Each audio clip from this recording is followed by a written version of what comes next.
Ay re, medyo naambon na din na eh. Nakikita nyo ba yan? Medyo, ayan, nag-iiba na, nababasa na ang daan. Bagyaw. Sabay Sunday daw ang Metro Manila, ang bahagi ng Metro Manila, Quezon City, papuntang norte, ang affected area. So ito yung ating lugar, hindi kasi nung affected ng bagyong Pepito na yan. I hope so. Makakaranas man tayo ng mga konti-konting pag-ulan. Ay nako, bakit ba nangyayari ito? Dati wala naman pagbaha. Pero mo, nangyari sa Batangas, si Katrina. Pasaway ang Katrina na yan eh. Yung Katrina na yan, pasaway. Nangyari sa Laurel, Lemery, sa Batangas na yan. Nako, talaga naman. Yung mga kahoy, hindi mo malaman kung saan ang galing yung mga kahoy na yung ganun na dala ng tubig sa Laurel. Yung mga kalsada nagkabitak-bitak, nagkaguang-guang, nawala ang lupa, gumuho, naglandslide.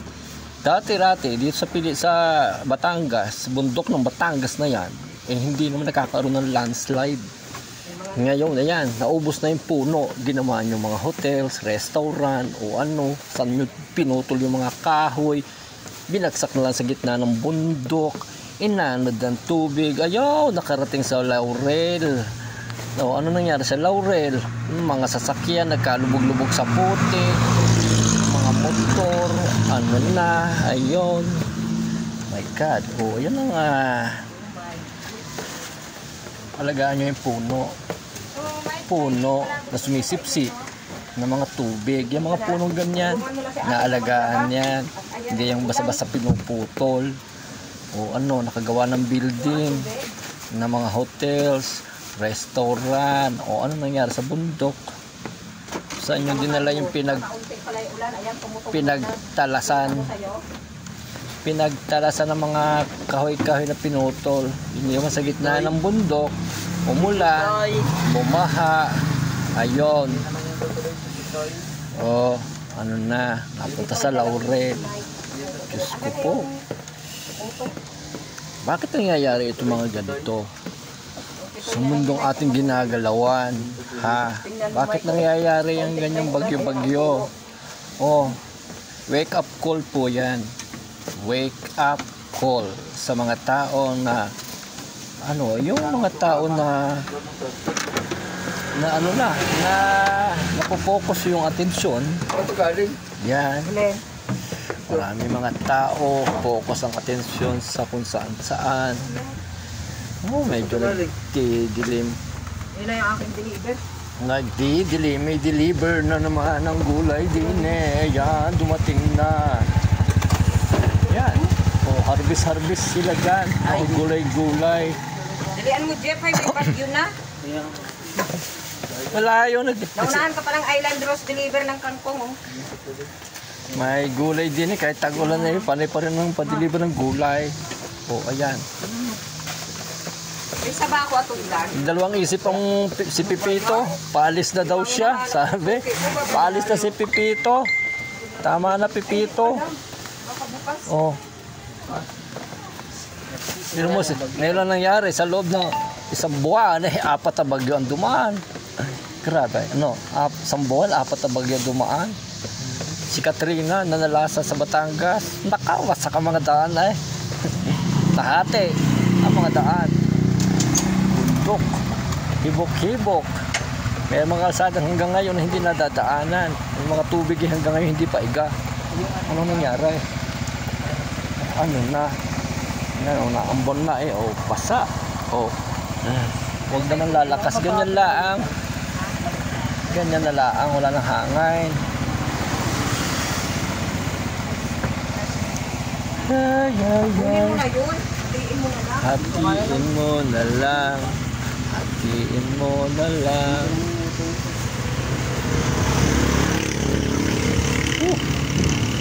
Maginaw na. May hangin. Oh, ayan. May badyo. Tama na ganyan laang. Huwag ka nang lalakas. Kaya ano lang itong Alfonso Cavite. Yan. Nababasa na yung kalsada. Ambon-ambon na. Sisipag ang mga tao, nagtatrabaho, bumibili, kumakain, umiinom ng kape. Yan.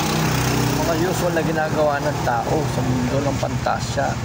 Yung tinderang ito, wala nang ginawa kundi ikot-ikot ng kwarta sa gulay, ayan, gulay-gulay, maulan man, meron pati parang konti, talbos ng kamote, pati talbos ng kamote, meron din eh. Ayan, o kangkong na Chinese, kangkong from Island Rose. Pakiram na muna 200. Wala. Dali na, kulang. Wala nga! Ibabalik ko sa'yo mamaya-maya ah. Puro ko yun ito 500 eh. Ay, ano nga yun? Bilisan mo. 2 sitaw. Tatlo to. Tatlo, 60. Tapos yung Okra, 3 rin po. kay bilang mo. Tatlo yata. 3, 4 sir. Plus 40. 140. Bell paper. Magkano yung repolyo mo? Pili kayo sir. Sa ano ba yung aking faktura? Hindi na rin ako. Repolyo. 135 sir. Lahat? Hindi, yung repolyo. O sige. Taki. 45.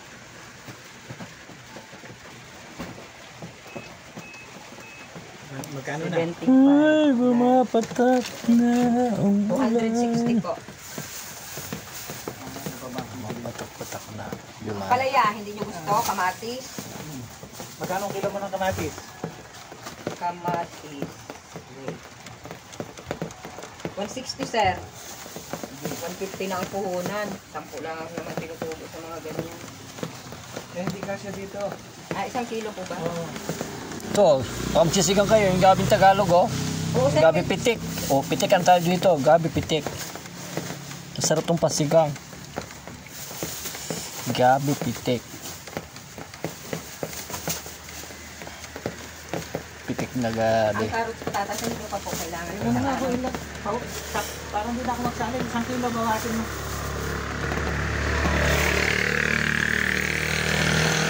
Bawasin ang kilo.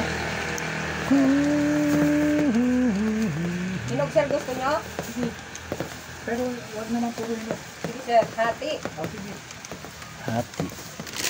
Hati. Kalamay hati. O, labuyo. Baka kailangan yung labuyo. Meron dito. Labuyo.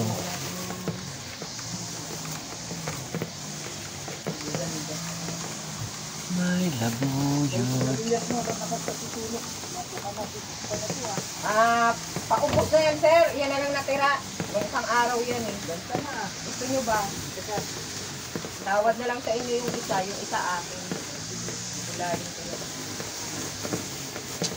Sigarilyas at mani. Plus 160. 420 sir. Okay na po. Hindi kayo mag-carrots patatas. Titingnan ko kasi Budget. ang indala kong kwan eh. 420 yan oh. Opo.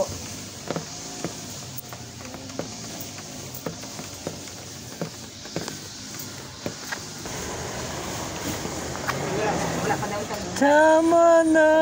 bagyo. So ayun, hindi naman babagyo dito sa Cavite.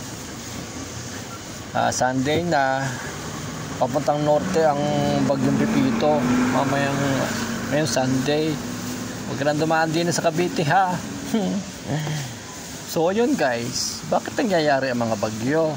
Hindi naman ginagawa, nililikha ng Diyos ang bagyo para sirain ang Pilipinas. Ginigising lang ang mga tao na natutulog.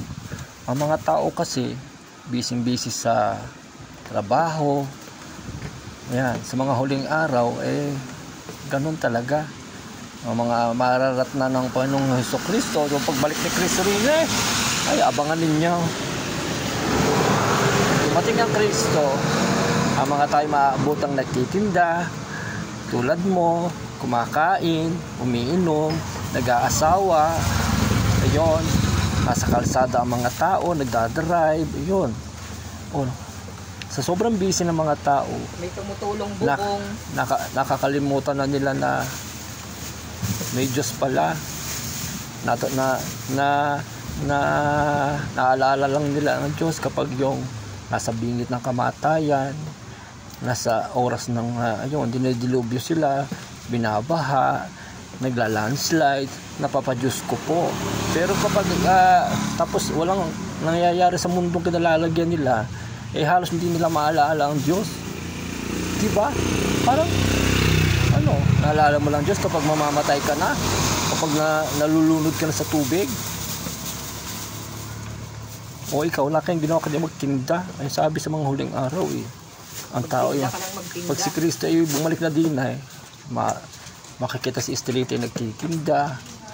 At least nagtitinda, hindi Yung iba bumibili. Yung iba Anong gabi? bumibili ng gabi. 85. Ganon. Ha? 85. O, akala ko bibigyan mo si Sir Nere.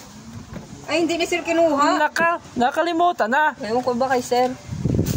Sabi ko kunin yung isa. Bibigyan ng kalamismis, baka gusto niya kunin lahat. Hindi niya. Nakakalimutan din. So, yun guys. Yan, Jenny. Habulin mo. Payong, lumipad na. O, payong, hinabol. Hinabol ang payong ni Jenny. So, ayun. Diba, totoo sinasabi ko. Naalala lang ng taong Diyos kapag nakalubog sa baha, mamamatay na, binabagyo. O, pag masaya ka, Plastic. malungkot ka, dapat naalala mo palagi ang Diyos, maya't maya, 24 hours a day. Hindi yung naalala lang Diyos kapag nasa dilubyo na. Diba? Dapat every minute na dapat alalahanin natin ang Diyos na lumikha Ang sa laki atin. ng No? butas dito ng dinigitan niya. Yan. So, yun. Grabe. Happy sailing. Happy Sunday. Happy Sunday.